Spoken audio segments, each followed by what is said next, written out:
Today we are inspecting a new build.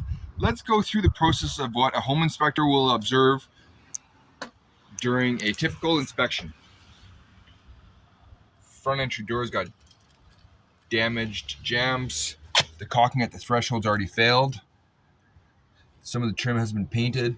The LP trim is missing appropriate clearances above the flashing.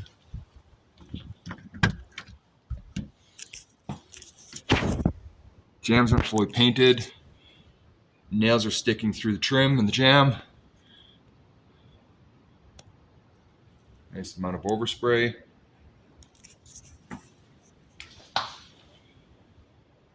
Cabinets aren't painted.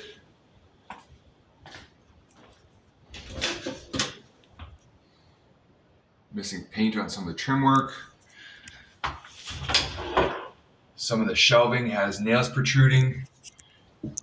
Missing paint. There's globs of overspray everywhere. Damaged drywall.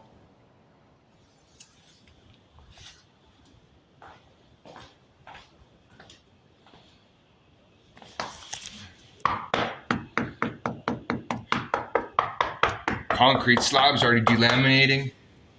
This is new build, guys. So when you're emotionally invested into a property, would you be able to identify all of these deficiencies? Maybe when you move in, have someone look after your inspection requirements prior to possession. It'll help you save headaches with the purchase.